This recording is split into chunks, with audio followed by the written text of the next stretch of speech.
Welcome everybody to another session for web development.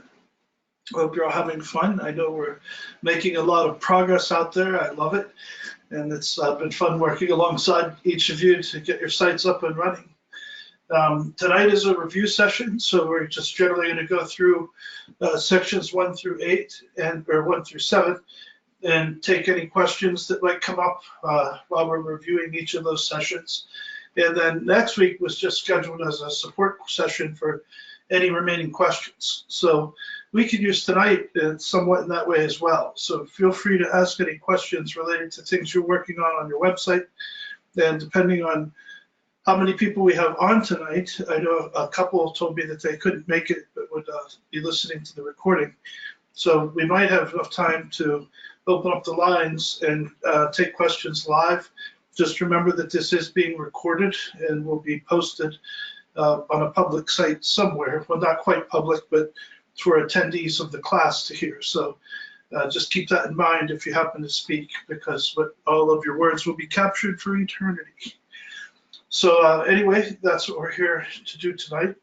And again, ask any questions that you like throughout the evening. I'll keep an eye out, and that's what we're doing. It's all about review.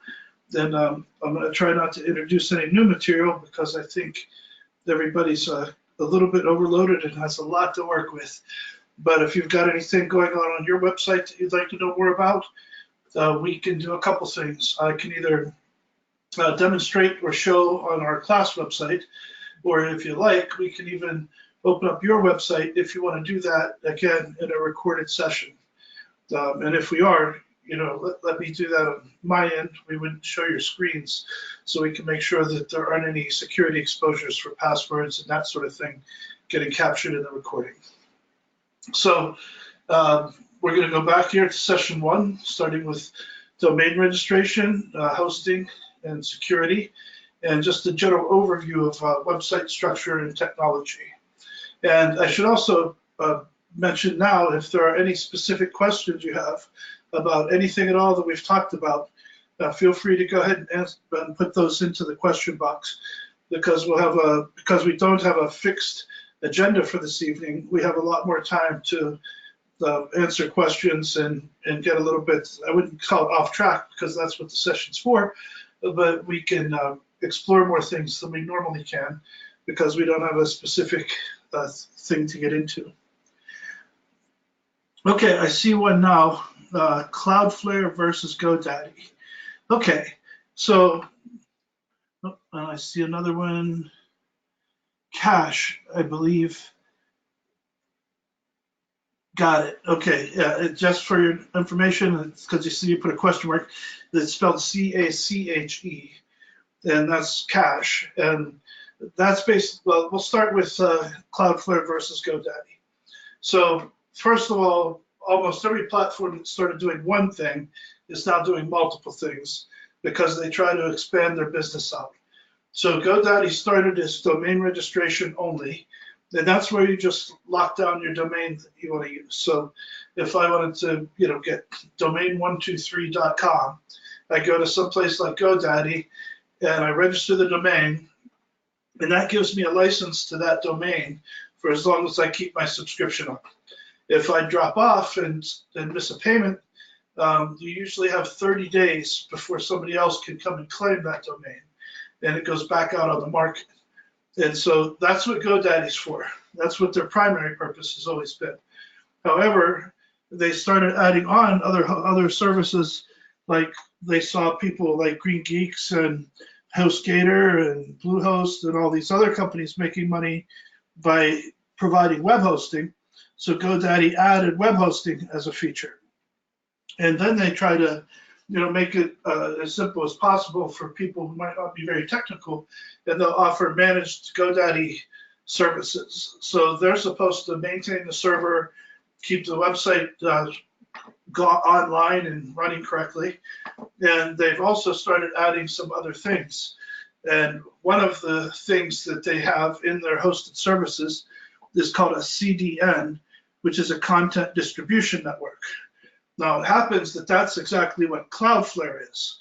So what Cloudflare does is it makes a copy of your site and basically puts it as a layer in front of your current site.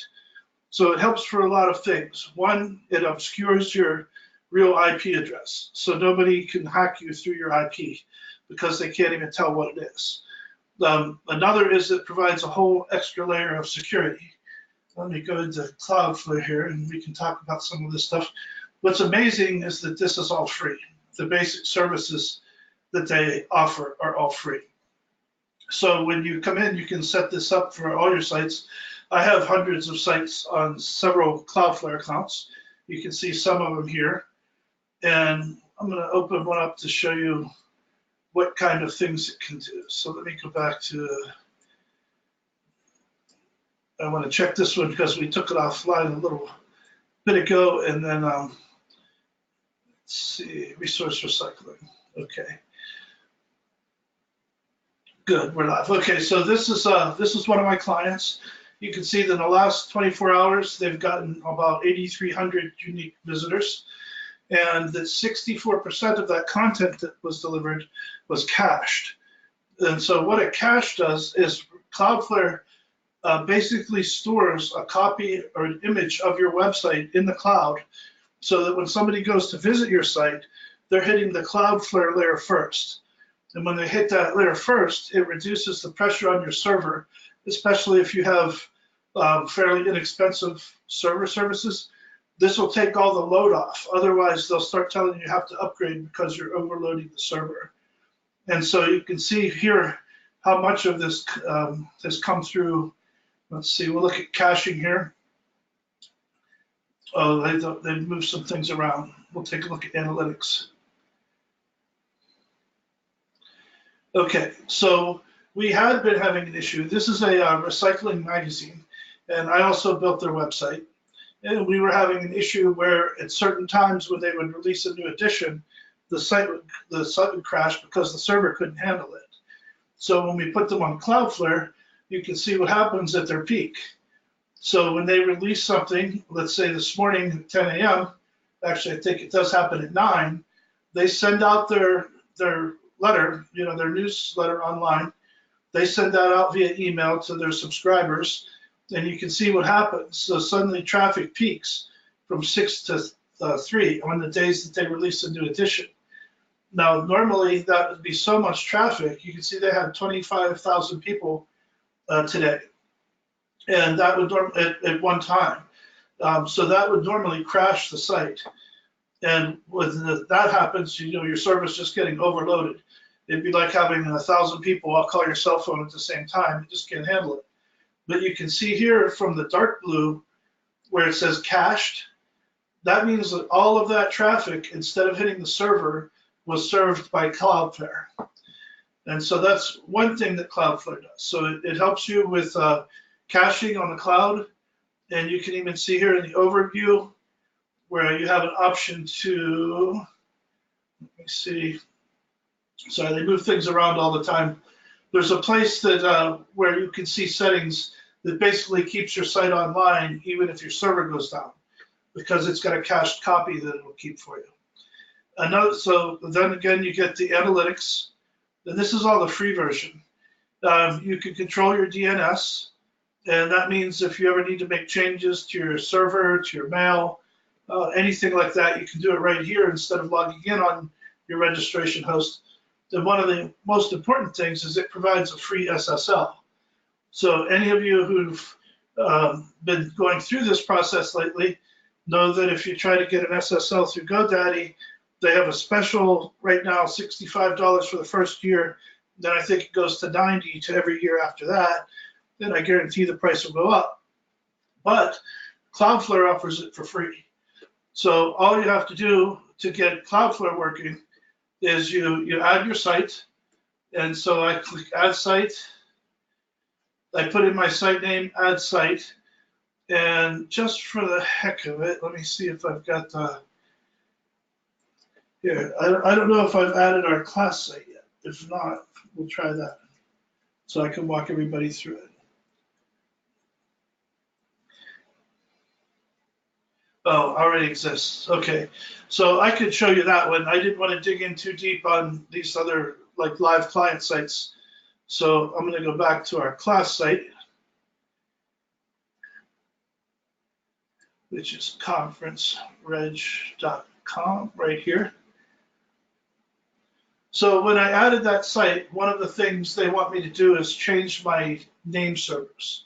What your name servers do is they tell anybody who comes to the internet and comes to your domain, the name servers tell the internet where to go to find your site. So if normally you had your name servers pointed at your GoDaddy server, what you do instead is you have it point to the Cloudflare server. So that's where you would change it from whatever the NS records were for GoDaddy to the NS records they give you here, which might be, fryer.cloudflare.com or uma.cloudflare.com, whatever they are. And they'll be different for each person. For each account, they can be different.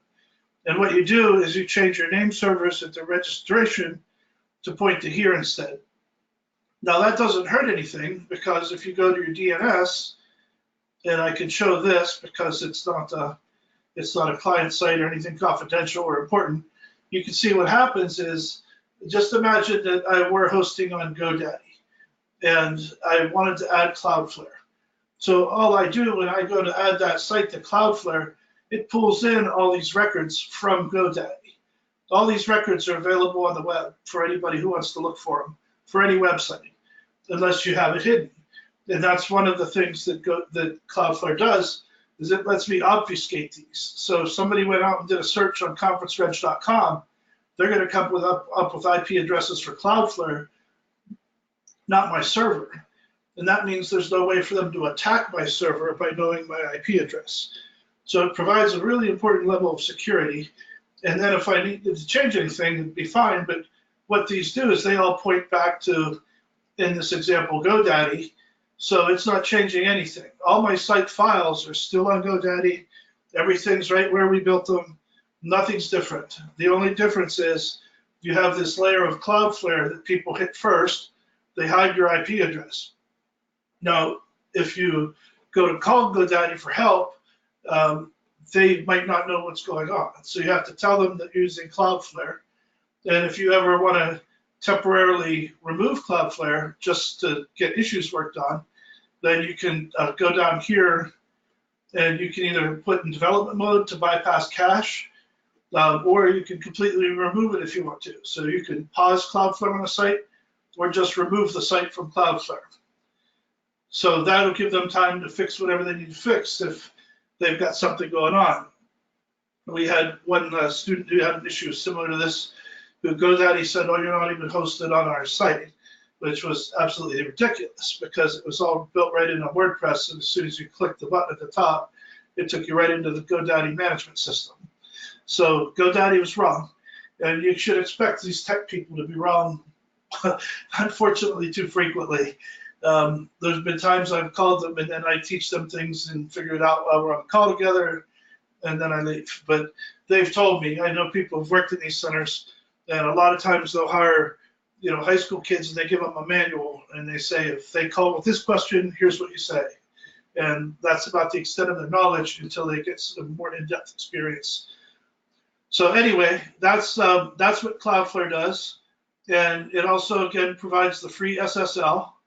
So that's what this is. So you never have to pay for it. They also add a firewall. And that, I don't know why information's not coming up here. Here we go. I'm on my Mac tonight, which my PC kept crashing, and it crashed again about 5:20 today, and that's the third time today it crashed. So I didn't want to take a risk of it crashing while we're online together. So I'm on my Mac, but it's on Wi-Fi instead of Ethernet, so it's a little bit slower. Well, it's not important to show what the content is here in the firewall. Just suffice it to say that it has a firewall. And you can set up your own rules for the firewall, and you can see the types of things that it does. So if you've been in my class on cybersecurity, one of the things I talk about is how you can take down any website anywhere with pretty low hacking skills if you really want to. And with what's called a low orbit, low ion cannon attack. And what that means is basically you've got a bunch of machines that are all going to the same website all at the same time all day. Then it'll hit it so much that, using that cell phone example again, it basically launches a DDoS, which is a domain denial of service attack. And what that means is that all these machines are hitting somebody else's website, 1,000 times a minute, and it's overloading it so it won't come up for anybody. That's what a DDoS attack is. And so this prevents that, because if somebody tries to DDoS you, they're hitting Cloudflare instead. They're not even touching your server. So your site will still come up. And then you can see, you can go through and do a speed analysis. So they'll load and tell you, here you go, without Cloudflare versus with Cloudflare. So how much faster your site loads. You can control caching. You can set up individual page rules. So all the top tech people that I know are now using Cloudflare, especially since it gives you so much for free. But it does take control away from whoever might be on the other side managing from the GoDaddy side in this case. But it's very easy to fix the issue. And the issue we ran into with this particular project that I'm alluding to is that GoDaddy has just recently added an option for a CDN, which is a content distribution network. Well, that's exactly what Cloudflare is. So we already had everything up on Cloudflare, and then either a user or an admin turned on GoDaddy CDN afterwards. And when I went and saw, so it made certain images not appear because they were stored in a different place than it was looking for them. And so when I went to the front page and inspected the code, I found CDN code that was not Cloudflare code, which meant they were storing images in the wrong place. So to resolve it, I went in and basically just turned off the CDN option in GoDaddy, and everything came back. And that's what the GoDaddy person should have known to do.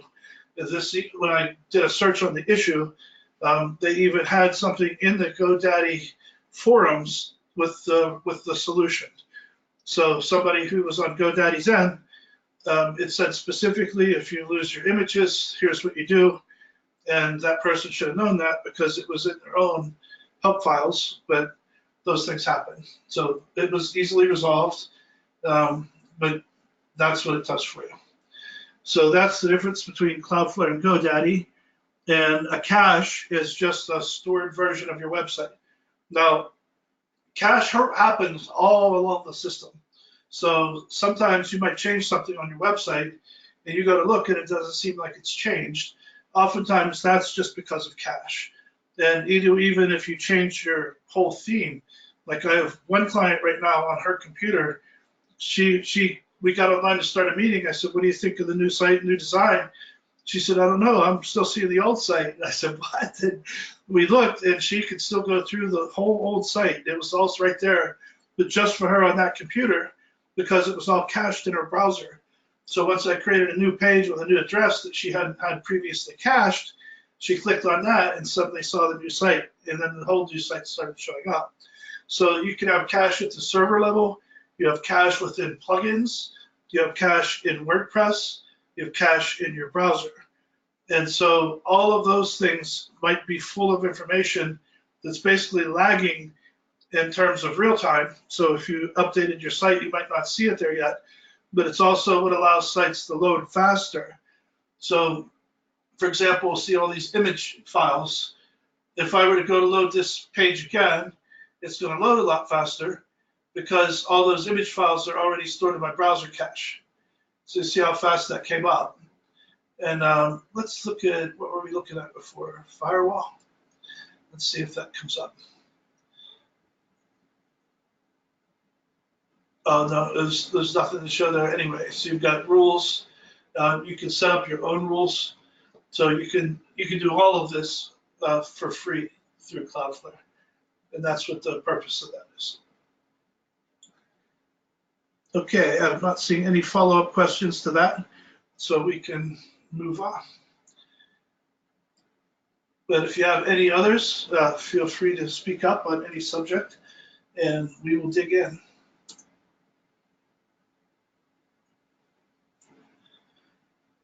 So when we talk about SSL that we just mentioned is provided free from Cloudflare, that's what gives your page this little lock right here. And you should see that at all times. You can, if you don't, it's going to hurt your search engine optimization. So Google takes points away if you don't have a secure site. And if you, if somebody has their settings set the way I do, sometimes it won't even show an insecure site. It'll say that the site is insecure and it won't pull it up, or it'll have a certificate error or something like that. So there are ways around that too. I have pretty high level security, but I can get in pretty much anywhere if I want to see the site. But I'll know right away that it's not secure, and your visitors will see the same thing. So let me see if I can show an example of that. Well, I'm sure you've seen it. I can't think of any sites I know of that are insecure. You know what? As I recall, I think this was it, and it surprised the heck out of me. No, I was thinking for some reason NFL.com wasn't secure. I went on a major site the other day along these lines and found that it wasn't a secure site, which was totally shocking in 2020 to have a company that big not be secure. But that's what that free SSL does. And so over time, you know, if you think you're paying $90 a year, you know, over 10 years, that's $1,000 that you've paid for an SSL through GoDaddy that you could have had for free here. And that's why one of the reasons I like using Cloudflare. All right, so domain registration, we've talked a little bit about hosting and security. The most important part of security, once your site is set up, is passwords. Always make sure that you use a strong password, and don't use the same password everywhere. In fact, I've recommended several times to people in a lot of classes to use something like Norton Password Manager. One of the things I like about Norton, and I think I can do this without exposing anything. Well, not much, a few IP addresses, but that's not important. These are all secure places. But Norton will have all of my information for all of my sites. I have more than 1,000 sites saved in Norton, and I can open this in any browser on any computer. So all I have to do is log in on Norton Password Manager, and if I go to a new site, it'll ask me if I want to save it. It also has tools for things that are frequently hacked, like Facebook and LinkedIn, where once a month, this password manager will go in, log in, change my password, and update Password Manager. So my password for Facebook and LinkedIn change every month, and they're pretty complex. They're like 20 characters and all crazy stuff you'd never find in a dictionary, but I don't have to do it myself. It's fully automated. So that's obviously very helpful for something like that. And then you don't forget your passwords. So passwords seem to slow people down quite a bit, and I understand why. And so then they go to a thing where they use the same password everywhere, and that's even more dangerous because once somebody gets one password, and again, we're getting pretty deep into security here, but that stuff ends up on the dark web. If you want to know if you have a password problem, you can check your email address at, okay, let me see if I can remember this. I'm going to have,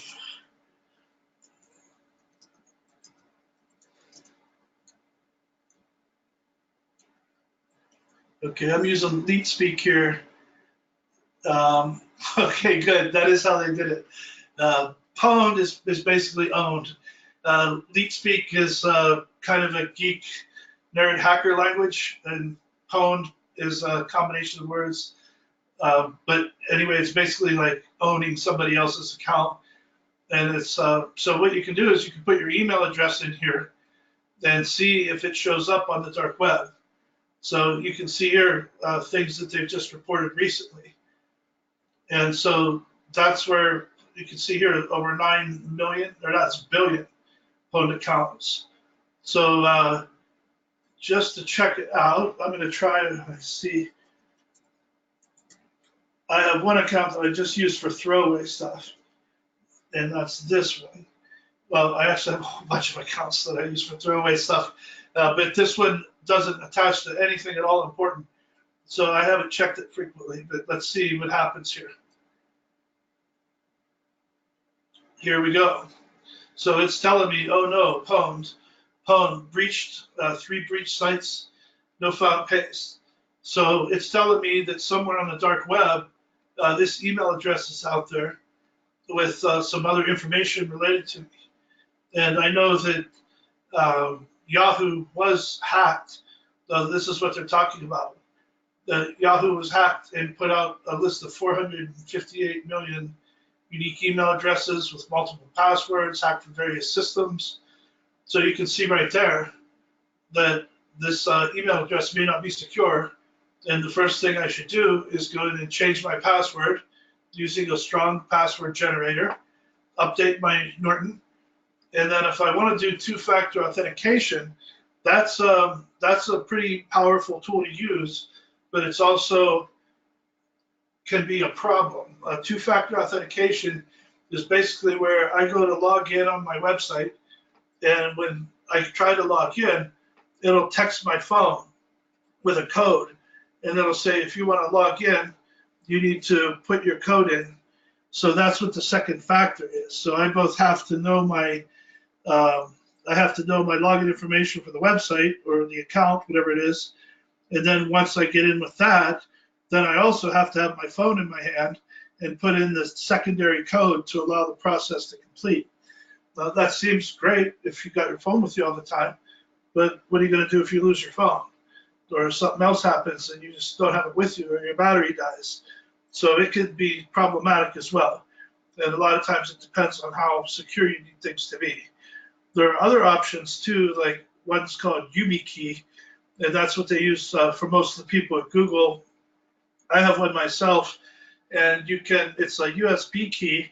You can wear, like in a necklace around your neck or carry it in your pocket, in your wallet, someplace safe. And what you can do is you can stick that into a USB drive, and then with your YubiKey, you can open everything up. But without that YubiKey, you can't get into any of your accounts. So they use it in highly secure areas at Google, so somebody's private work or research can't be accessed by other Google employees, even accidentally. So let's see, I see another question that's come in.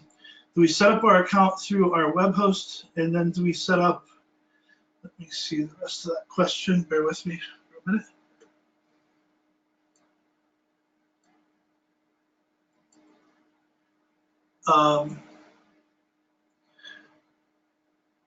Do we set our mail up through our web host, and then do we set it up to forward to another email? I've seen the directions on how to do this, but want to know if that's how we should proceed. There are numerous ways to set up email. If you're hosting through any place like Green Geeks, for example, you can set mail up on your Green Geeks server. So if I go into, okay, give me a second here, I'll get into a Green Geeks account and show you where I'm talking about. All right, I'm going to freeze my screen for a second for security reasons, since we'll be going into a live account. Once I log in, I'll unfreeze my screen.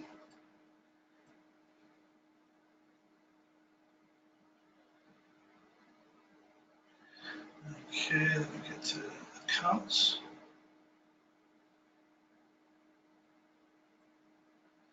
All right, and here's one that's just okay. So now I'm in an account that is just a development site. There's nothing live using this. So we can play around in here a little bit. But when you log in on cPanel through Green Geeks or through your host, I don't know if GoDaddy still offers cPanel. I don't think they do, but they offer something similar. So it'll have a layout similar to this. It just won't be called cPanel. And GoDaddy sells email services. So they have a whole other thing where they're trying to get you to buy email. But what they don't tell people is there's also a free GoDaddy web-based email. And you can use that if you have any domain, but they really hide that deep. You have to dig to find it.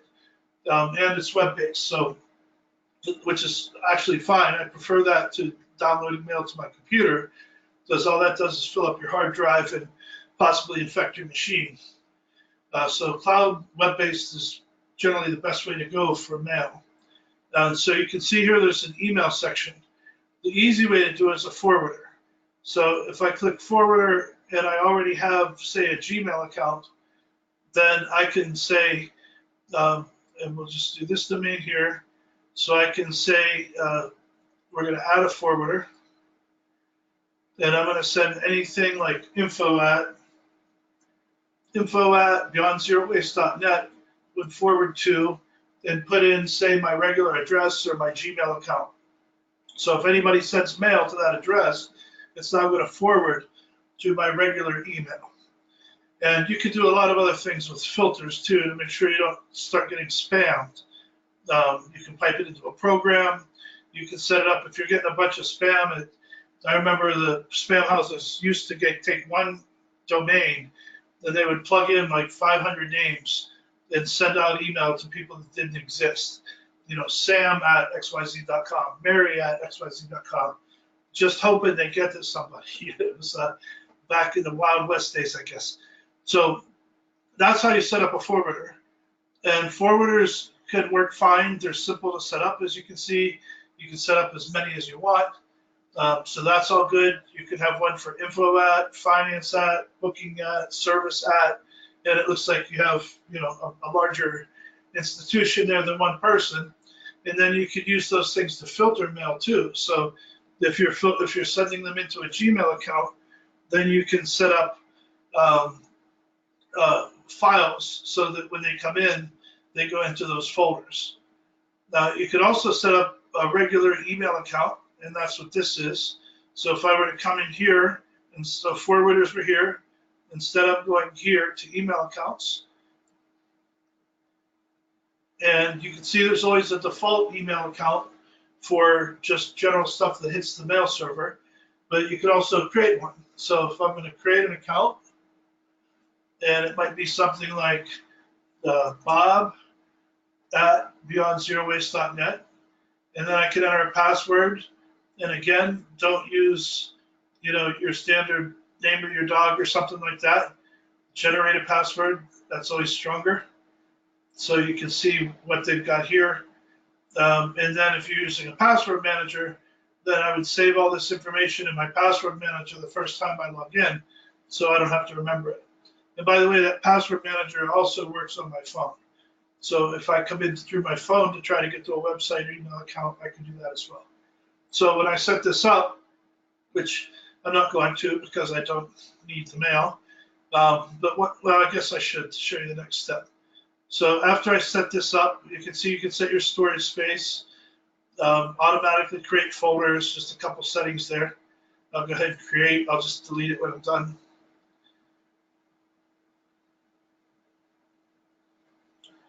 Okay, so we now have a second email account, Bob at beyondzerowaste.net. And I can come in here and you can see here, well, this is the Brave password manager. It asks me if I want to save it there. I'm just going to disregard that. I'm not going to click never because I might someday save something on the site and want to save that. But I just click here to get rid of that and don't respond at all. So you can see here that I've got email set up. I've got a gig of storage. I can check mail here. It would show me anything coming in. I could manage here to change passwords and things like that if I need to. And then you can also set this up to work with different devices. So here's configure connect devices. So suppose now I wanted to pull this in through my phone through a regular mail account, like if you have Microsoft 365 mail, Outlook, or something like that, then these are the settings you would use. And you can also use these settings with a Gmail account. So it's important not to leave your mail on the server, but you can go into Gmail, and let me freeze my screen again for a second, just for security. And I'm going to go into my Gmail account and show you what I'm talking about.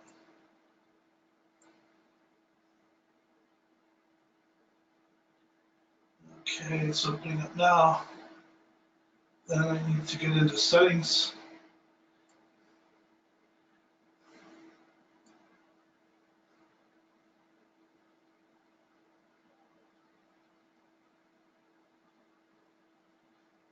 Bear with me. Like I said, my machine's a little slow tonight, but it's loading.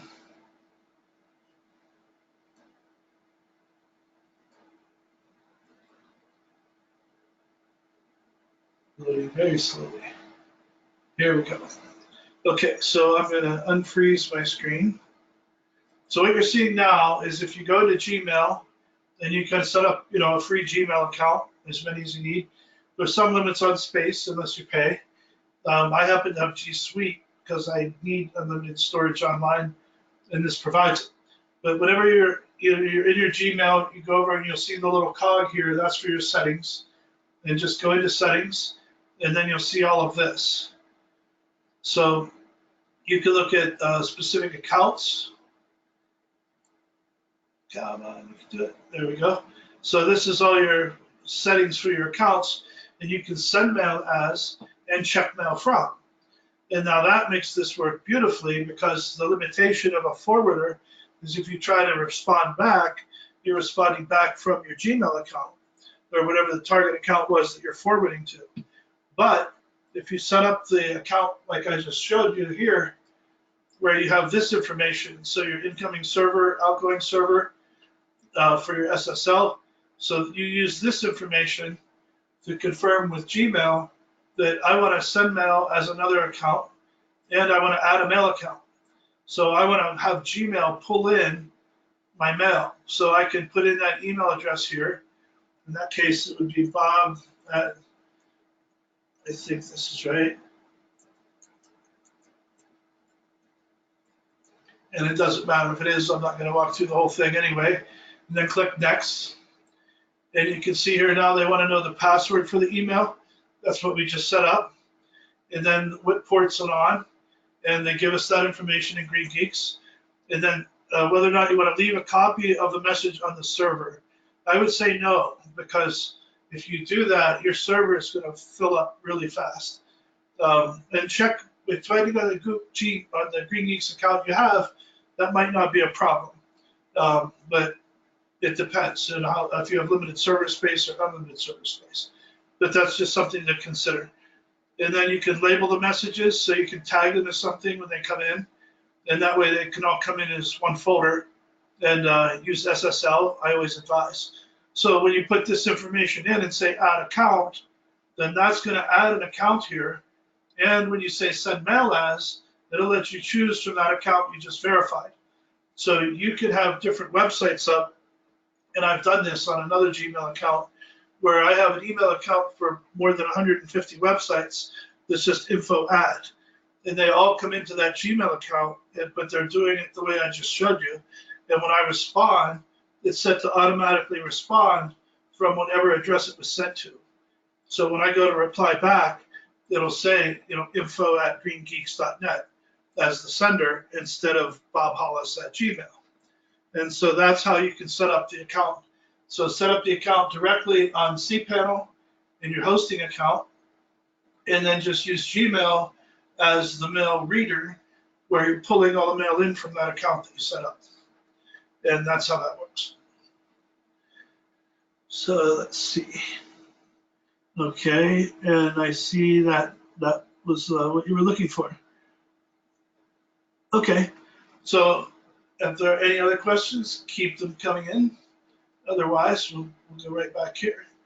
So we've talked a little bit about security and hosting, and that's exactly what we're talking about now with cPanel and mail hosting, and then website structure and technology. And basically, as you can see here, a website is just a series of files. So you have a whole bunch of files, and they're sitting here in folders. And they kind of point to each other, and they point to software that can also do things. So you have what's called a database on the back end, and usually it's MySQL, and this is a Linux server. So it's usually a MySQL database on the back end, and that database is just a bunch of tables. So like imagine spreadsheets, but they're all relational. So you might have thousands and thousands of spreadsheets that have tables and all this information in them. And then PHP is a language that where you interact from the front end of the website, and you can put information in, and that program runs, the software runs, and it pulls information back and forth from the tables. And that's basically how a website works. And your folders are all just content. So you can see here in this particular example, we had some subsites set up in here. But usually if you went in from the back end, you'll see WP content. And then in that content, here are all your plugins. And you can see here's an example of cache. So I mentioned the cache lives all over the place. There's an example. There's a cache folder right there. But I can look at my plugins and see all these plugins that are in there. So if you ever have a plugin that seems like it's not working, or if you get an error on your website, one of the fastest ways to check to see if it's a plugin conflict is that you can come back here. And so I'd go say right here to WP content, and then I'd just disable all my plugins at once. So suppose I was trying to load Beyond Zero Waste and it wasn't coming up, but I couldn't figure out why, and there's a possibility that it's plugins. This is where I would come and look.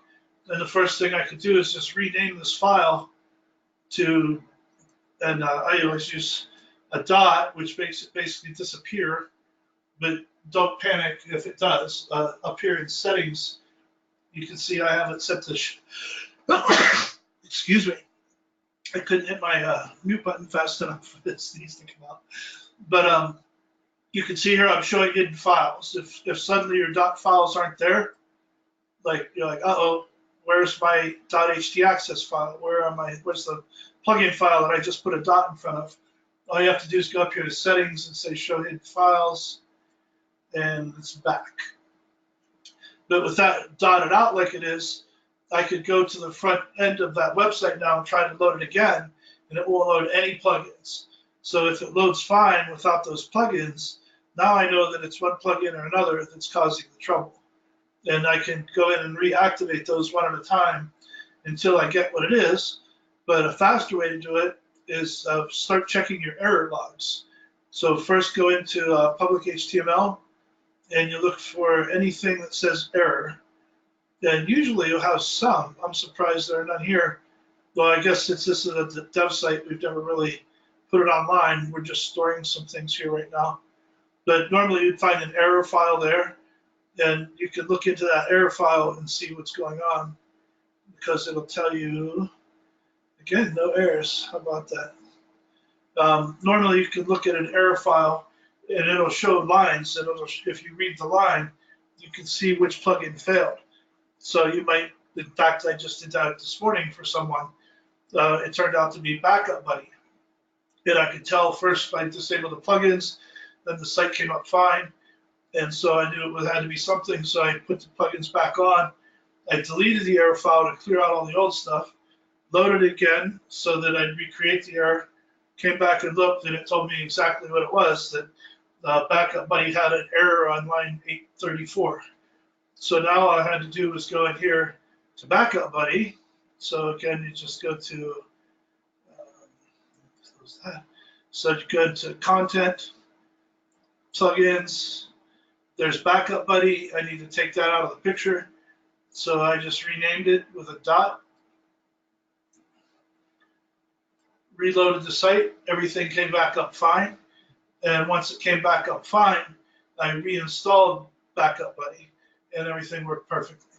So there was some kind of conflict, I think, that occurred because a bunch of other plugins updated and WordPress updated, but Backup Buddy didn't update for some reason, so it was stuck on an old version, and that old version was making the site crash, so the site couldn't even update it at that point when it tried. So it was basically in a loop where the crashed plugin stopped what normally fixes crashed plugins from working. And then once I got it working again, I went back and just deleted this file because I already had the new file in there for the new installation of Backup Buddy. So that's basically how a website works. And you can have multiple sites. Like in this case, we had a few that were all working. This was a development site, but even within your own, you can set up multiple sites right in your own cPanel. So depending again on the package that you have, you can do it that way if you want to. And then of course we also talked about multi-sites. and that's pretty easy to set up as well. Well, it's slightly technical to get it set up, but once it's set up, it's very easy to use. Okay, let's see. I see another question here. Do we manually back up our sites? That also depends on your program, like what kind of a package you have. I don't trust anybody in terms of relying on them to make sure that I don't get my butt in trouble and think they're going to bail me out. So it's good to have a service that does something like that. Like I noticed on the GoDaddy package I looked at today, they said that it does include regular backups. And if you're on a shared hosting plan, you can check with them. But typically they back up at least once a week and sometimes every couple of days. The important things to know are how frequently they back up, how many copies of the backup they keep. Because what can happen is, let's say you have your site set to backup every day, and your site goes down on a Friday while you're off hiking on the Appalachian Trail, and you come back on Tuesday morning and your site's down, and you say, oh, could you restore my backup from yesterday? Well, the problem is yesterday's backup was also a bad site. So if you have it only being backed up, say every couple days, and every couple days it deletes the prior backups, it doesn't save them, then you can get yourself in a mess where even your backup files are corrupted and can't be restored to save the site. So what I do is you can use Backup Buddy, or you can use just dozens of options out there. And again, check with your server company to see what they do for you. But I still wouldn't rely just on them. If your site ever goes down, you should be able to call the server company and say what's going on. And they should be able to troubleshoot it and tell you. So you don't have to go through all this stuff by yourself. They don't expect most people to know how to do most of this. So if we were to go into, let's say, here, am I even logged in? I don't think I am. So let me log in here, and I'll show you what I do with Backup Buddy. And I also like Updraft Plus. Backup Buddy, if you have a really large site, can be the problem. If you have a small site, it works lovely. But if you have a large site, it tends to time out. So yeah, I'll save that. So let's see, do I have Backup Buddy installed here? Oh, it doesn't look like I do. So I'll just do that. Okay, so I'm going to add new. And Backup Buddy itself is a paid plugin. So you need to purchase it and then download the file and install it this way instead of from the plugin directory. So I know I have a copy saved on my, oh wait, no, I don't, I'm not on my PC. Okay, I don't have a copy of it saved here. This is my Mac. I'm on my big 40-inch screen, and normally that's where I show my PC. But today I have my Mac linked up to it, so I was thinking I was on the same computer. So what you would do is just install the plugin, and it'll walk you right through instructions. And one of the things I do is in Backup Buddy Pro, you can set the backups to store different places. One of the things that people do that's generally a mistake is they back up their site and then they leave it sit. They leave the backup sit on the exact same server. So if your server crashes, it takes the backups with you. So that's not good. So what I do is I set up Backup Buddy to automatically do a full backup, usually at least once every 2 days. I have it saved at least 10 full backups, but where they go is not on the server where they just take up a bunch of server space, but I have them go out to my Google host drive. So I have a Google Drive with unlimited storage capacity, and I also have an Amazon web server, AWS platform called S2. And so whenever a backup gets made, it sends one copy of the backup to my Google Drive and sends another copy of the backup to Amazon. And I have in the past also had Dropbox. I just decided I don't need all of that, so I'm dropping my Dropbox accounts. But that's generally how you would do it. And that way, if something crashes, you have backups in 3 different locations. And they're not taking up your server space. So, okay, I'm not seeing any other questions there. Hope that answers that. Then there are plenty of free backup options too. So let's ignore Backup Buddy for a minute. And let's just see what comes up here if we put Updraft, because Updraft is also a pretty good one. There are a lot of them that give you basics for free, and then they charge if you want the more extended features. Often like this, like see how I said back up to Dropbox, Amazon S3, Google Drive. That's exactly what I'm talking about. And this is a fantastic one. This is one that I might switch over to and start using more than Backup Buddy, even on my small sites. But so to install that, you saw we just went to plugins, add new. I'm going to install that right now.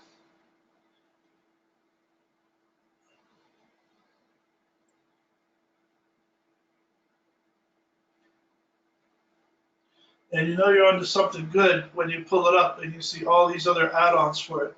That means a lot of developers recognize it as a leader and want to build extra tools for it. So I'm going to activate that.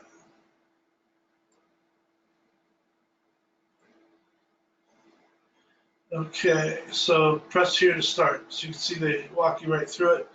I usually, first thing I do is close that thing down. It just goes straight into settings. And by the way, remember how I mentioned that updates are incredibly important.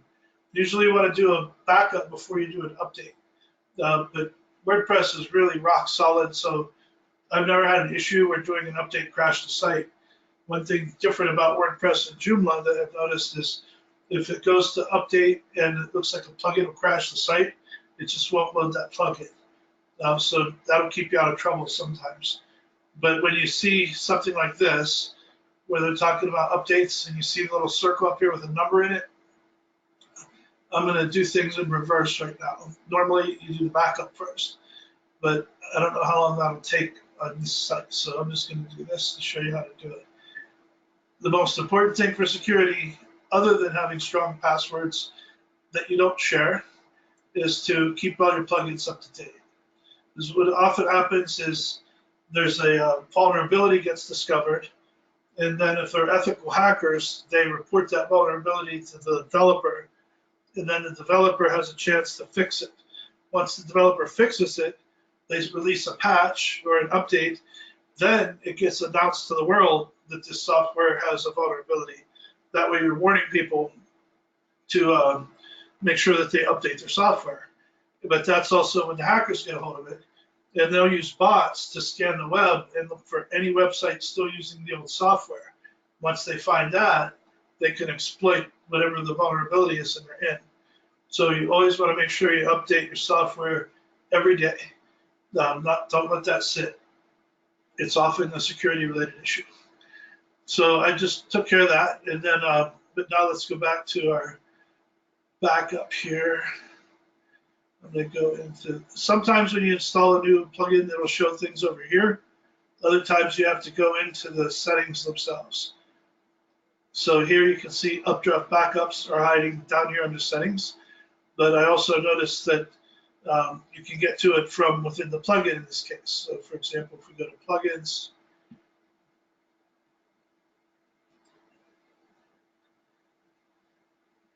and we'll look for Updraft Plus, settings.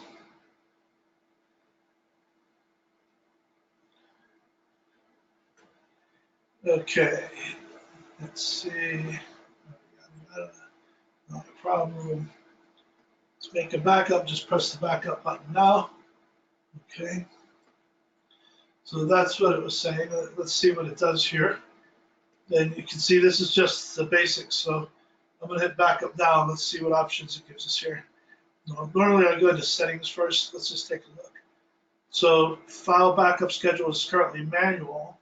Retain this many scheduled backups. Database backup manual. And these are the places you can save it to. So you can save it to Google Cloud, Dropbox, Amazon S3, Google Drive, Microsoft OneDrive, So a lot of places that you can store your server backups so that they're not on the server itself. And you can send it back up to more than one destination with the add-on that they're talking about. And that's what I do. So I have redundant, that's the highest level of security, is redundant offsite backups. So even if it's on a server and a building burns down, you lose everything. That's why they should be offsite. They should be redundant, so you have one in multiple locations. So you're generally safe. And let's see if it'll let you schedule. Okay, so it does. So you might want to do a full backup, maybe weekly. I'm amused that they include fortnightly. That's impressive. Which, of course, is 2 weeks, but you don't hear it used very much. So anyway, you can set that up, and on your database, you can say set up daily. And I would keep more than this, say at least 10 on the database, because it's going to be pretty small, so it's going to have plenty of backups. And on the full one, it's weekly. If we just say 4, now we can go back a whole month. And if we don't find a problem, we'll have plenty of time to go back and bring in what we need. So that's what this would do now automatically. And you can tell it what to include. So plugins, themes, uploads, etc. Check to have a report set to your admin address. We'll save changes, but I'll probably disable this before we end the session here tonight, just because I don't want to accumulate a bunch of backups on a site that I'm not concerned about.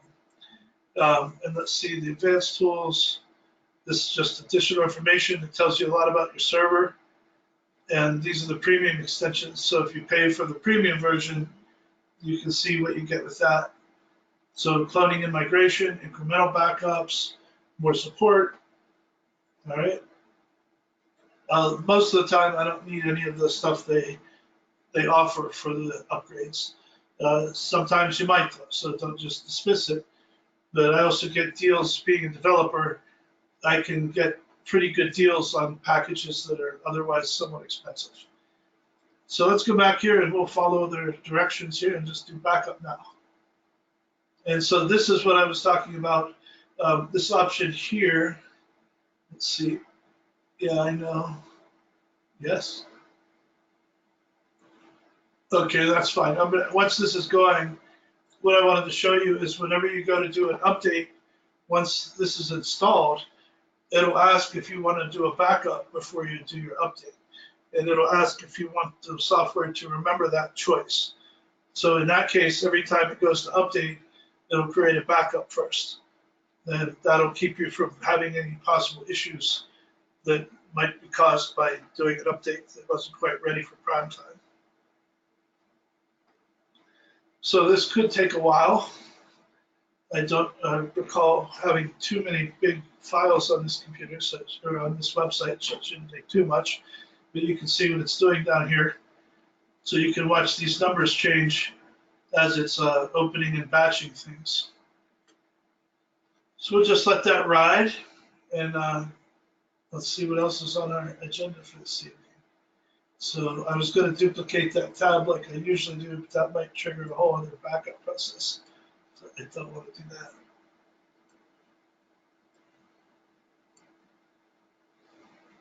that. All right, so that basically covers domain registration, hosting, security, technology. Second, we did the introduction to WordPress. And just to remind you of all the wonderful things available for WordPress, you can go to wordpress.org and find a tool for almost anything you can imagine. So I recommend setting up an account for yourself. It's free, and it allows you to save favorites and find them again easier later. So you can go to plugins here and search on anything that you like. So let's just say something like event registration. Oops.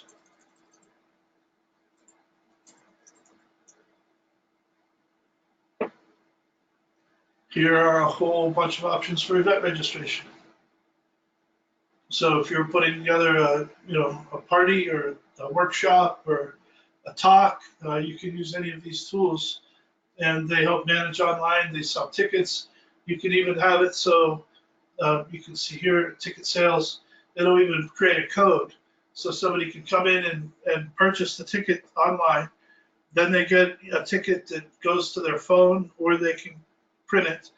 And when they walk into the venue, you can scan it with your phone and it'll update. So each ticket might have its own little barcode, or what's called a QR code, a quick read code.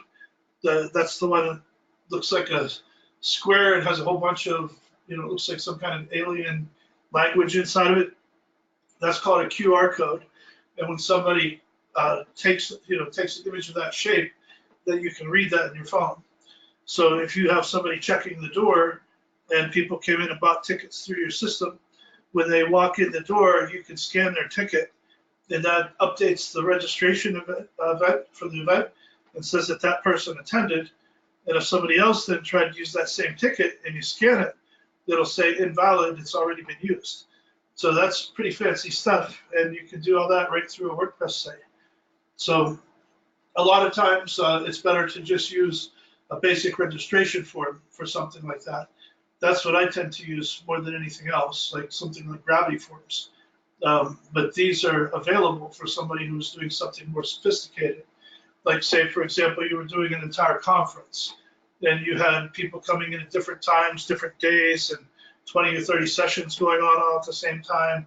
That's where you'd want to use a more advanced event manager type plugin than something like a form. But there's so many things here. Almost anything you've ever seen on the website anywhere, WordPress has a tool to do it. All you need to do is find the right tool and plug it in and turn it on and configure it. And most of that is easy for 95% of the plugins available out there. Okay, let's see. We're still backing up here, but it's really taking a while, isn't it? Change files. Well, let's see. Oh no, this is well, that's the last log message. Okay, we'll see what happens here. It's gonna keep on going. It's gonna resume after 13 seconds. So what it looks like it's doing is adding incremental backups to make them smaller chunks of files. And the purpose for that is so that when you go to restore, if it's one really large file, you might have a timeout on your server because it's taken forever for that file to upload. If they do it in incrementals, then they're creating a bunch of small files that'll then work together. So you can see it just took another activity and jumped. So that's what it's doing. Everything's working fine. It's just going through the processor. There we go. So the backup has finished running and close. So now we have a backup file right here. And if we ever had a problem, we get the site opened up. If these are stored on a third-party server, the first thing you would do is upload them back into here. So you can see upload backup files. So say your whole server went down, the computer got ran over by a car, it's just gone. Then what you do is get back onto your server or onto wherever your new hosting is, and you can upload the backup files, and it would look just like this. And then all you have to do is click and restore, and it'll put your site right back in place. So I would recommend doing something like this. So it's fine to have a hosting company that says they're doing backups for you, and it's good to hold them accountable. If your site goes down, tell them you want them to restore a backup. They shouldn't charge you anything for that. But have your own on hand just in case, because you wouldn't believe the number of new clients I've gotten when they call me and say, I'm in trouble, my whole site's gone. The server company says they can't help me, that it's gone from their servers too, they don't know how to restore it. And I say, do you have backup files stored anywhere? And if it's a yes, I can usually restore them. But if not, if you're just relying on your hosting company, then you're in a tough spot. So those are my thoughts on backups. Then I do recommend, it looks like in the free version of Updraft Plus that you can use the, let's see, you can use one of these, so that's fine. So store them on Amazon S3 is really inexpensive server space. Google Drive, you can even set up just a free Google account Those hold up to 15 gig, I think, for the free account. So once you set those up, you can even rotate. If you have something where, like, say each month you're using 12 gig with backups, then just open a Gmail account that's called, my website January 2019, my website February 2019, something along those lines, and just save your backups on different Google accounts, depending on how big they are. 15 gigs a lot, but I have some sites that are that big, so they couldn't rely on that.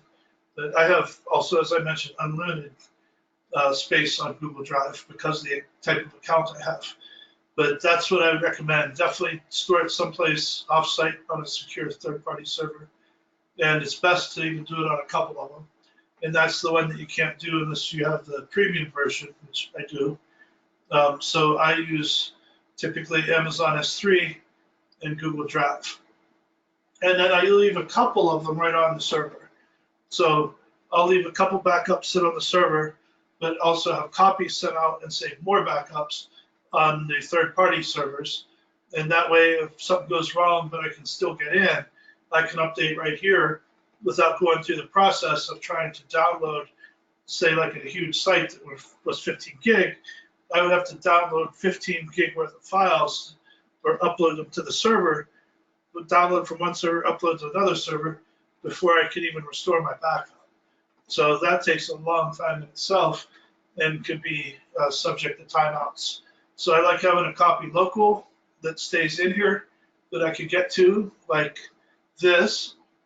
So I might only have, say, 3 of these that are full backups, maybe a week apart. But if I went out to my Google Drive, I might have 10 that cover, the last couple of months because I'm not as worried about space there. So it's convenience versus long-term security. And as long as it's redundant, there's nothing wrong with having a copy or two sitting right on your server. So I don't have to go through the upload process just to get it back to here. Okay, that handles the backup question, I think. I'm not seeing any others follow-up questions to that. So we will keep moving forward. All right, so going back out to, let's see what I can get rid of here. I've been pwned. By the way, I'm going to send this link out to all of you, and I strongly recommend that you put your email addresses into it. Don't be afraid. It's if they're out there and you've been pwned, then not knowing doesn't help you. You should know, and it's easy to fix if you do know. 90% of it is just going into the account that's been pwned and changing your password, and also making sure before you even change your password, if you can still log into the account, then check your secondary and backup information, because what some hackers will do is they go in and the first thing they do is change your backup contact information to theirs. So if you go in to try to change the password, they get a notification asking if they want to approve it. So the first thing you do if you think you've been pwned is log in on that account, check your backup information, make sure that it's your phone number and your backup email address and that sort of thing that they're going to verify with. Then change your password to something that you don't use anywhere else and is more complex than your previous password. And that should solve the problem. Not always, but usually. That's all you need to do. So I sent that out in the chat box. If you want, you can click and bookmark it and check your own email addresses. And I believe we can shut this down now, but I'll leave it up in case anything else comes up related to hosting. So let's go back up front. And so that's WordPress. You can see all the things there that are available, features and functions. Again, just about anything you can imagine. If any of you who are online today have some feature in mind that you don't know if you can do or not, let me know and we can take a look at it tonight and see how it looks and how you can go about it. Theme design and implementation. There I highly recommend using Elementor. We've been using that, I believe, on everybody's site that we're working on. Really cool layout opportunities and a lot more sophisticated than what you can do with just the plain old WordPress editor. So remember though, if you are editing in Elementor, not to go back and try to edit in WordPress later, because that'll break your code basically. So you can see here I can edit with Elementor. If I go to click edit page without edit Elementor, it's still going to give me that option. So you can see here, edit with Elementor. If I click back to WordPress editor, it's going to give me a warning. Please note that you're switching to WordPress default editor. Your current layout, design, and content might break. So respect that, because it does. And so I'm going to click cancel. Now there's nothing wrong with it if you decide to do it with intent, but you can also just create a new page and just use your WordPress editor in the new page without using Elementor if you've decided that there's something you're unhappy with about the way Elementor is laying out. But for a quick review of Elementor, if you do go into edit, there we go, it's loading.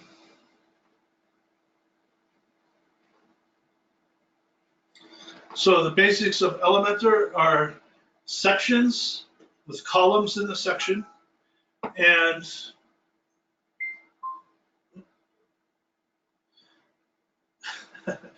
sorry, I usually turn my phone off completely, but my wife and daughter are driving to Disneyland right now, and want to make sure they can stay in touch from the road. But anyway, if I want, it's just all about sections and columns and widgets. So if you, or elements, whatever you want to call them. So if I were going to create a new section for a page, I just click here. I could also just drag something in to get it started, but you start with the section and how many columns you want in the section. So let's say that I want 3. There's my section. Now suppose this is a divider, and you divide up content with color to separate concepts and that sort of thing. So I might want that to go all the way across the screen to keep my content contained. So what I'm going to do is come up here. We just added this section. I'm going to come up and say stretch the section. So you can see now it goes all the way to the edges.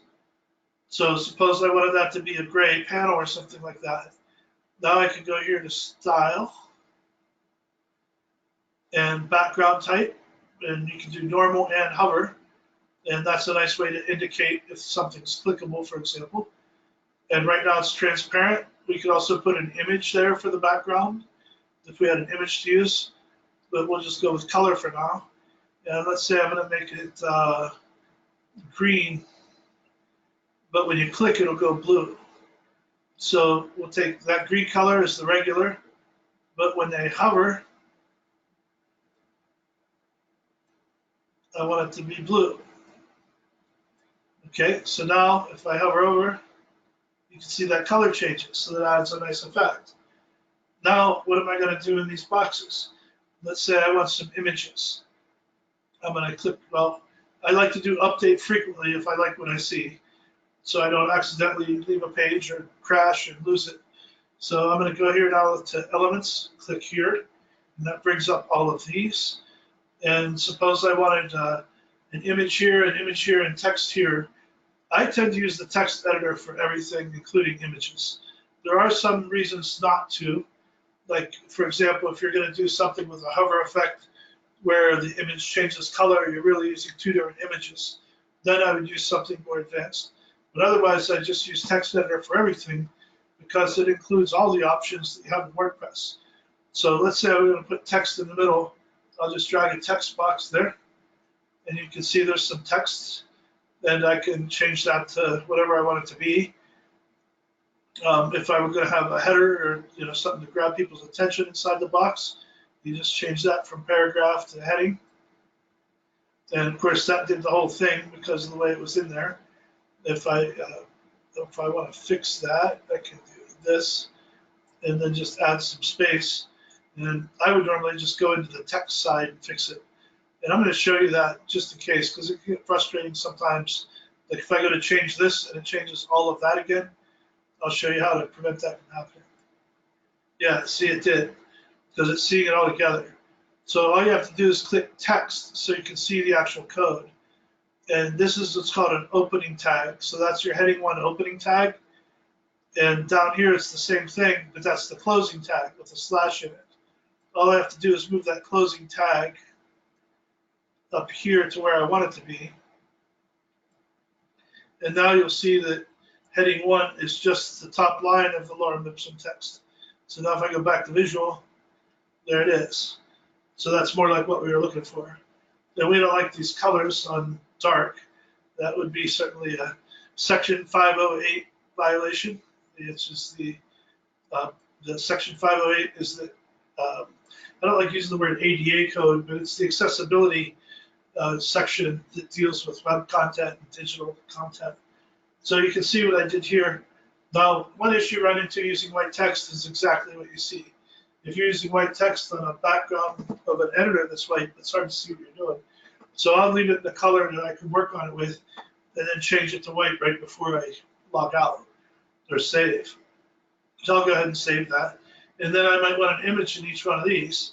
So I can go back here to my elements, and I can either use the image element, and I'll show you, I can drag that in and say here.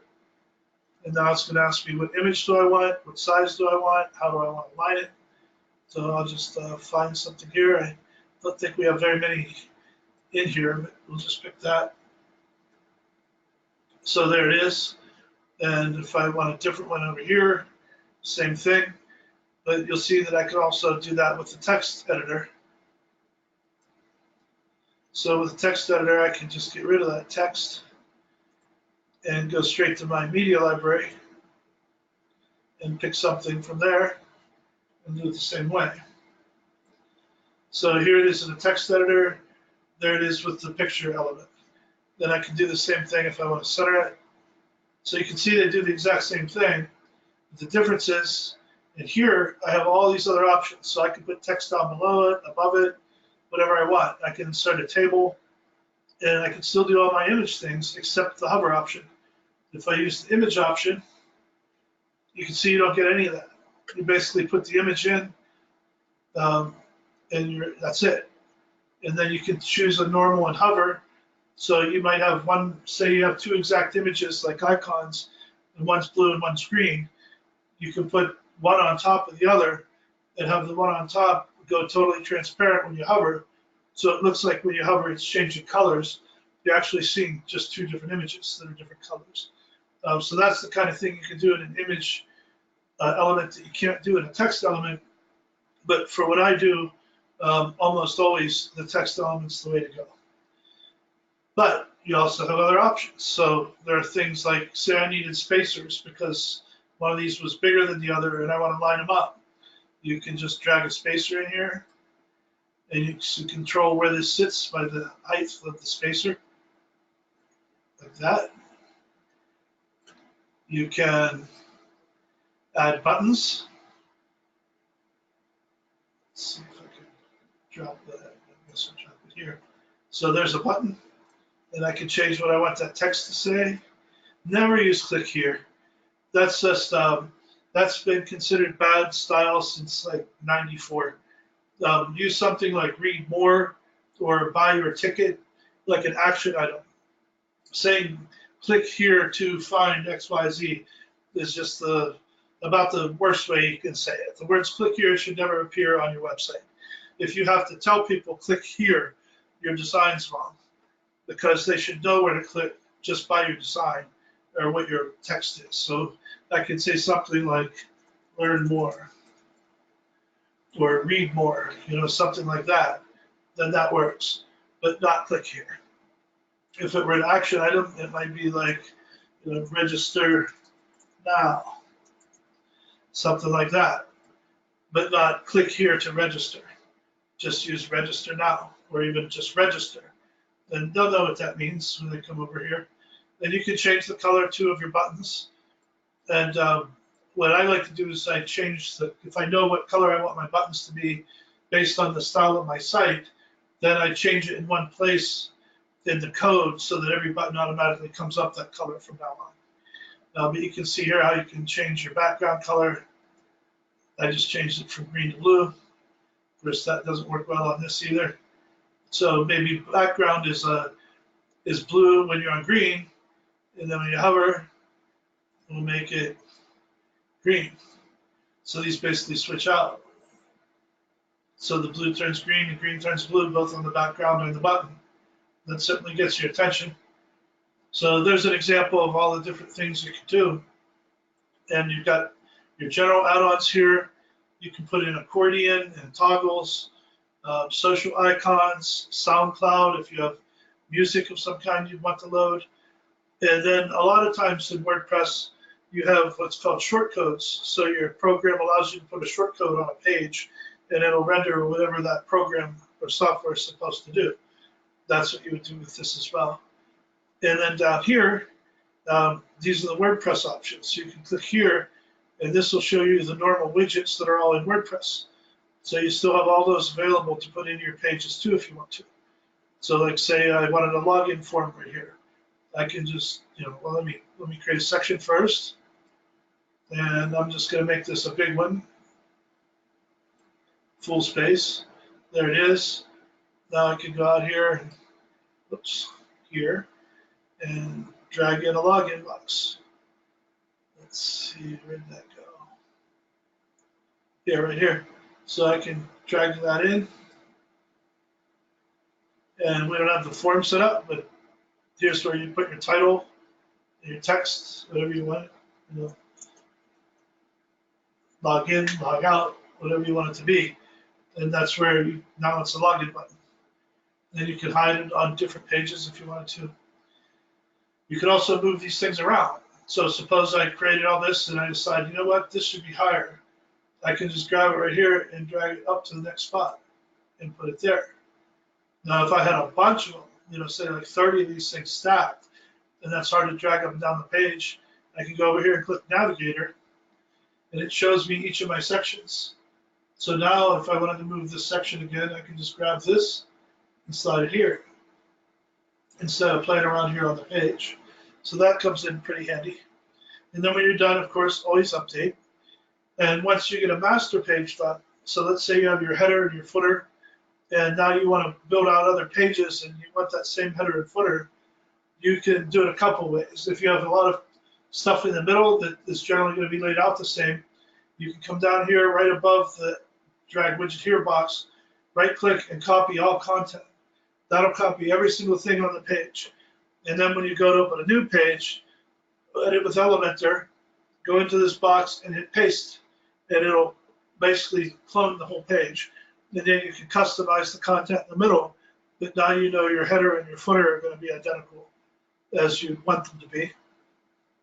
Now, there are also ways to save those as global templates for making pages, but that's a little bit deep to get into for now.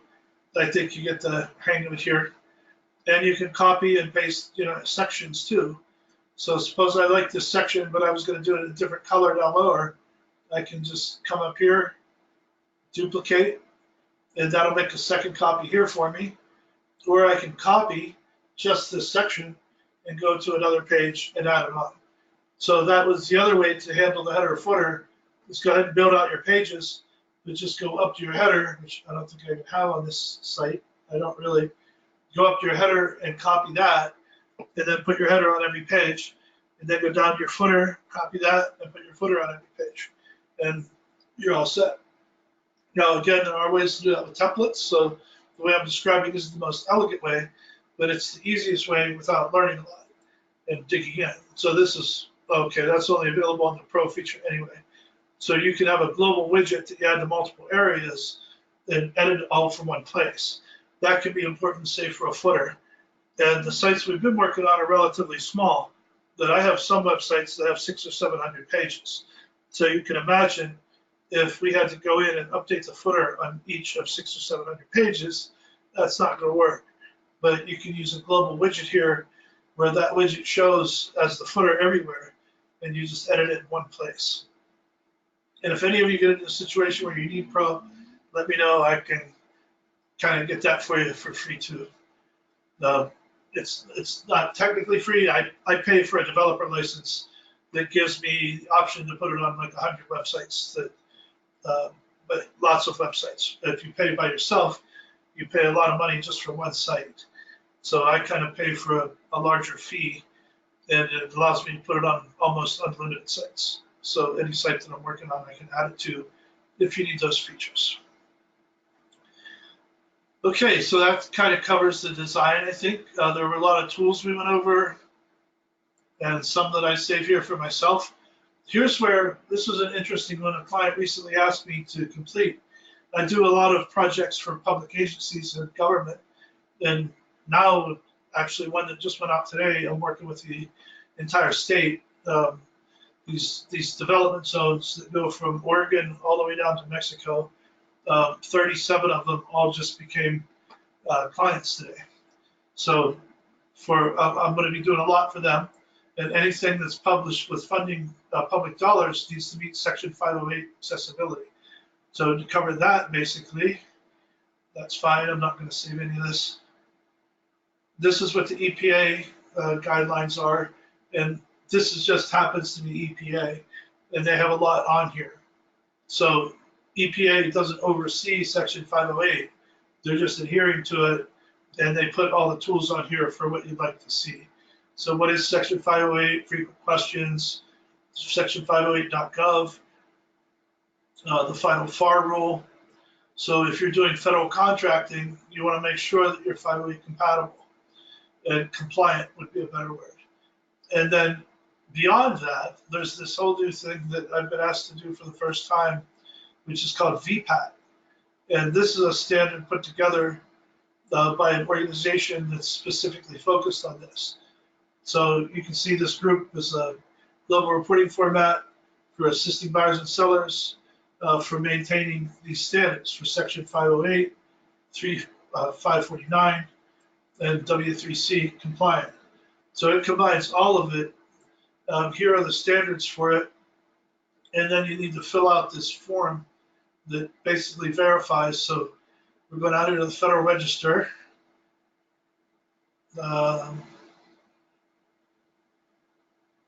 That's not what I was looking for. But the concept to keep in mind is that you might be asked to complete something like this at some point. So every site that I develop, whether it's publicly funded or not, I want to make sure I meet those standards just to be a decent human being and try to help people that might need accessibility to a website. So they might use screen readers or something along those lines. And that obviously just helps people live a little better. So anything we can do to make sure that's better works. And it also affects Google ranks. So Google even looks at things like contrast. It wants to know the quality of your site. So you think about how Google makes money. People come there to do searches and look for information. If they're pulling up crappy sites that they don't like, they're not going to be happy with what they find on Google. So what you want to do is make sure that you build your site this way anyway. And what some of the basic things they talk about is are your headings large enough for people to read? Is the contrast between your text and your background good enough? And there are a lot of free tools you can even use for that. And you can build them into your site. So I don't think we've talked about that. Let's go back here and go into the dashboard. I want to see if this plugin is still here. There was one that I've shown people before that helps make this a lot easier. Then you can test your own site. So let me try first Section 508 and see if something comes up.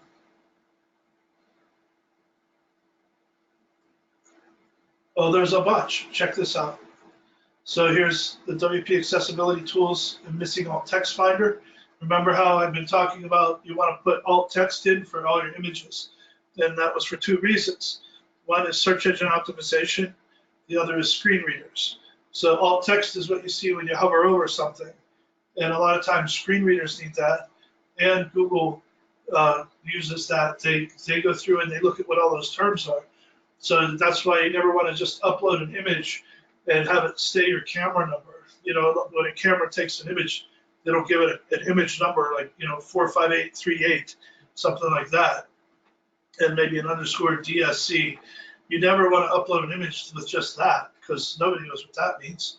So when you upload it, you want to change the title and then to something relevant. So conferencereg.com as an example. If I had a picture of a conference, I would want to make sure the word conference and probably the word registration was in that image title and also in the alt text.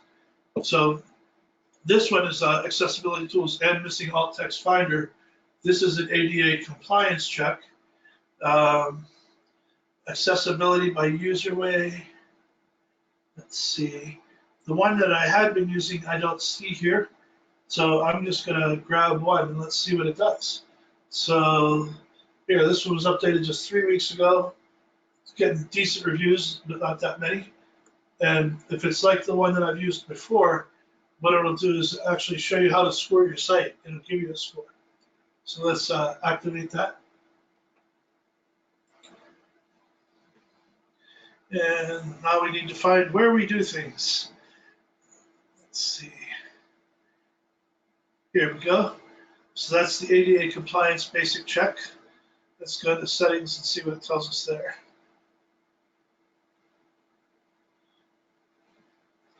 Okay, so they're going to do a basic scan. And upload, of course, like we talked about. All right, so let's just see. I'm not going to dig into what all this stuff says. I want to see what it tells us. You can set scan rules here, it looks like. So here's an example of all the things that you would check that I probably have to complete on that VPAT report, that all this is compatible. And so you can see where a tool like this would come in handy. If it'll go through and give me a report that says all this is done, I don't have to go look. I can just run the report, fill out the VPAT, and go. I think. Don't quote me on that. Let's see what happens if we run report, review report. All right, so it is giving us some good information here. 13 pages or posts are unprotected. I'm not quite sure what that means. 2 media library images are missing alt text. So here they're saying use the Easy Image Alternate Text plugin. No theme files, widgets, or category pages have been checked. Okay, so this is just basically a sales tool. They're giving you something simple here to let you run it, and then telling you if you really want to use it for anything, you have to buy the plugin. But that's where I always just check others, because I know there are free ones out there that do a lot more than this, that give you a full report on everything that you would need to track. So that's how that all works for VPAT in section 508. And it looks like they built even a reference in here. Okay, so this is probably the authoritative source. Though I'm not certain, I'm just guessing that because that's what they linked us to learn about section 508. And it is a .gov site. Okay. All right, I'm not sure about all of this stuff, and there's probably no reason to spend a ton of time on it, but you get the concept. So just remember that section 508 is what you want to pay attention to when you're doing your designs, and that it's not only going to help you meet federal requirements for publicly funded projects, it's also going to help your readers just enjoy your site more and do more with it. Okay, so let's go back out to Conference Reg, see where we're at.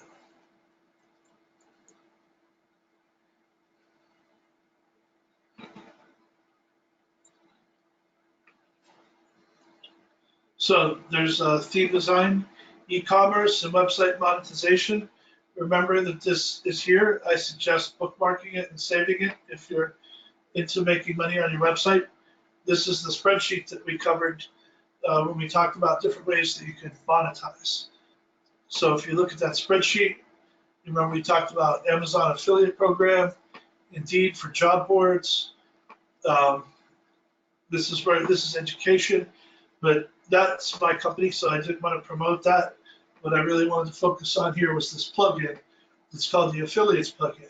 So let's say you do sales, you can have somebody, I'll just make up a scenario here. Suppose you have a program where you're selling workshops, and you charge, I don't know, $300 per workshop or something like that.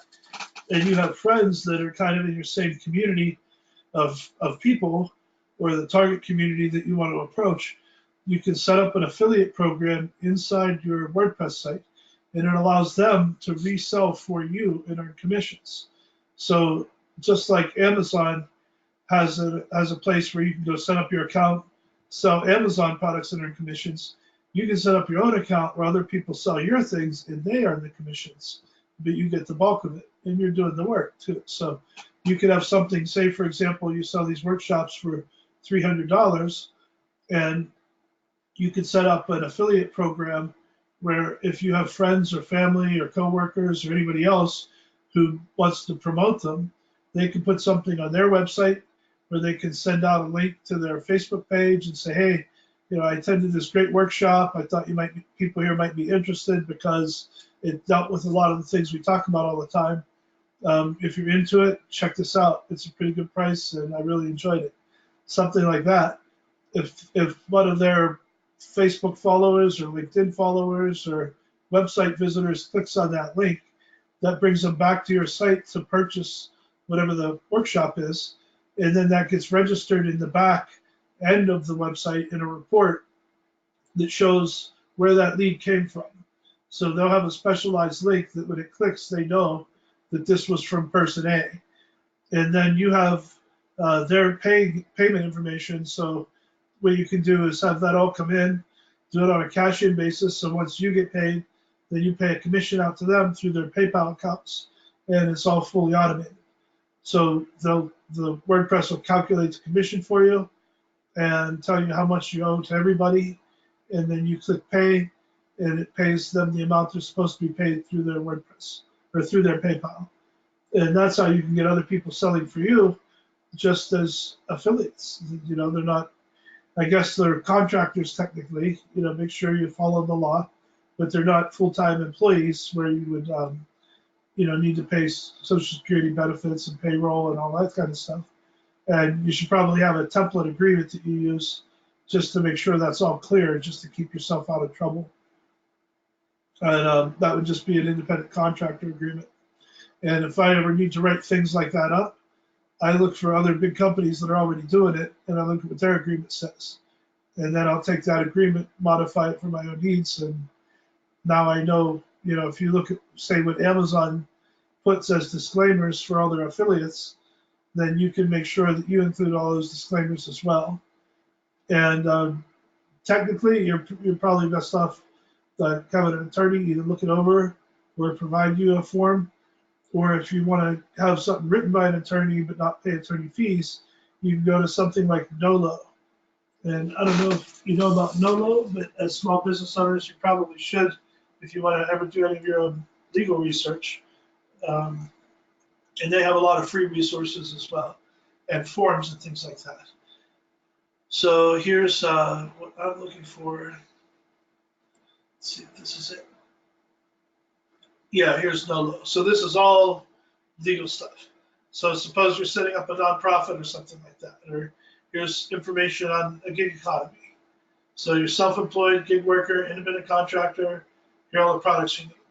So here's Nolo's guide to a single member LLC, tax guide for gig workers, working for yourself, contracts, working with independent contractors, consultant agreements. That's exactly what we've been talking about. And here's an independent contract agreement, say for a direct salesperson. So there's an example, and sometimes let's see what they do. Some of these things are free and some aren't. So let's see what they say here. Oh, so that's a subscription fee for $34.99. I don't know if that means you get access to all this for a year for that, or if that's for this document or something. But you see how they do it for you, and you just have to go through and answer the questions so that they set it up correctly. But this way it's being done by an attorney, and you're not just grabbing one from somebody else's site. So that's another way to deal with any types of legal issues to get started, and not necessarily have to go pay $300 an hour for an attorney somewhere. So monetization, again, there are so many different ways you can do it. We talked about job boards, the affiliate program, conference registration services or polling. You can start a site that does that type of thing as a service. Like there's brown paper tickets, that's what they did. You can do e-commerce through WooCommerce. We've talked a lot about that. You can sell music or anything else that's on iTunes, eBay, link sharing with Rakuten, Amazon self-publishing. If you want to write your own book and publish, it's very easy these days. You can do advertising, like paid direct ads. You can use Google AdSense and have Google populate ads on your site. And then the more people click those ads or view those ads, the more money you get paid from Google. You can do paid directory listings. Again, Books, I think, was bought by Amazon, we've determined recently.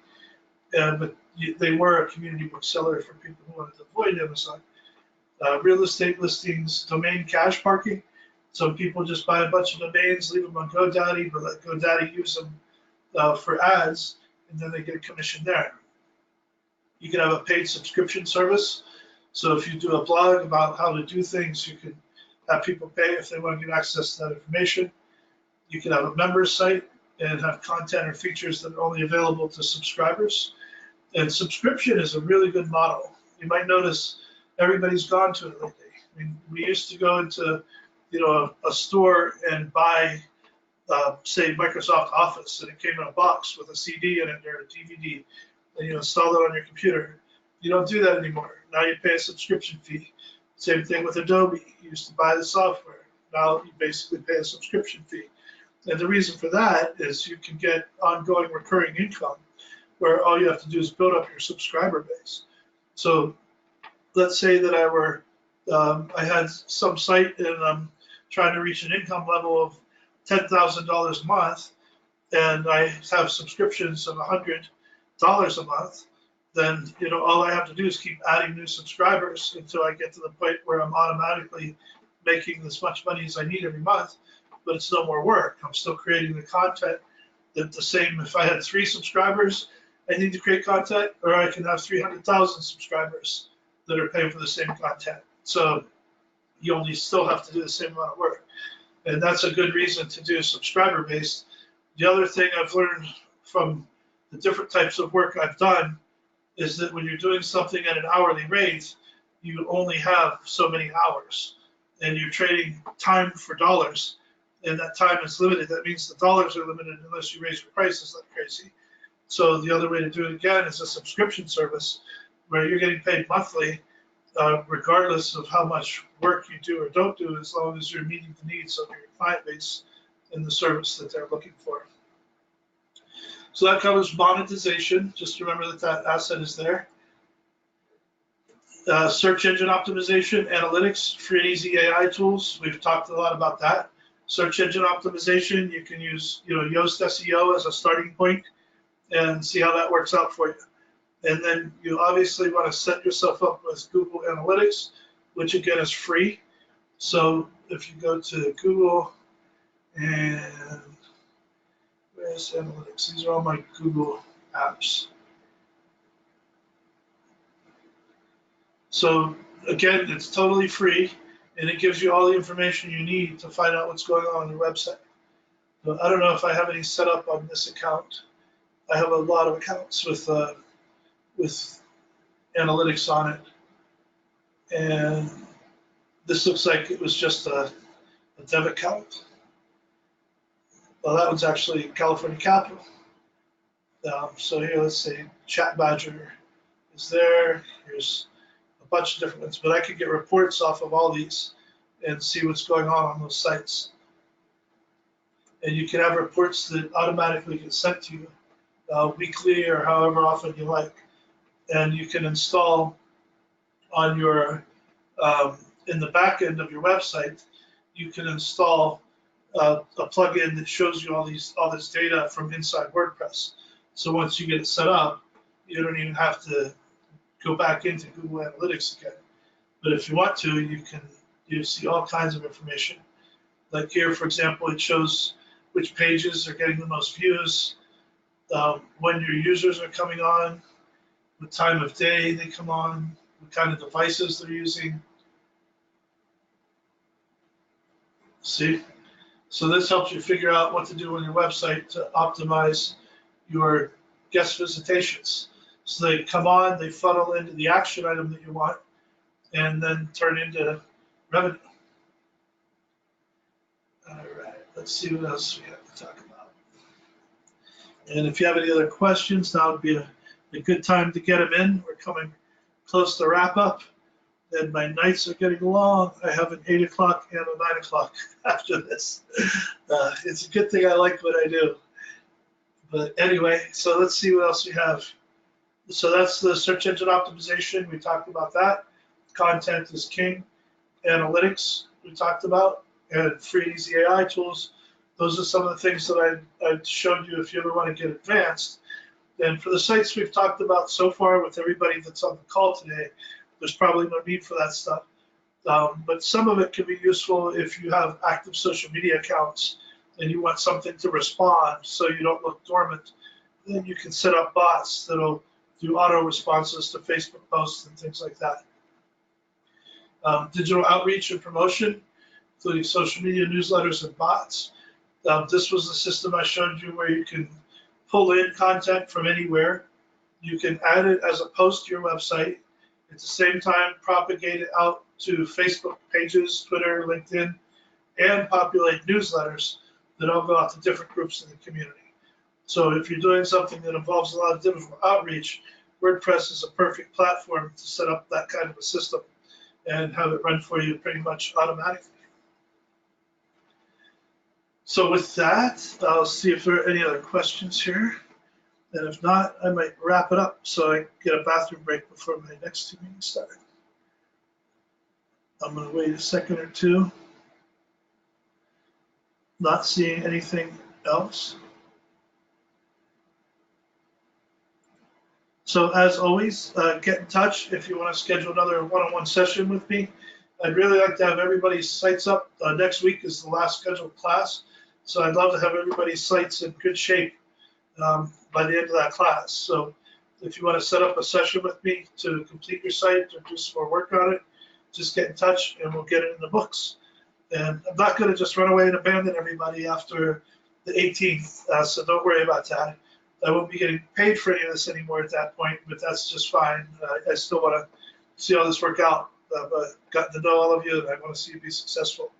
So we're going to work together to make sure that happens. And with that, I guess we will checking again. Oh, and thank you. I got a response to the thank you that came in through the question box. Thank you for all you're doing out there. And with that, I'll bring it to a close and look forward to talking with each of you again soon. Thank you, everybody. And of course, this recording will go up on our recordings page once it's processed. Have a great week.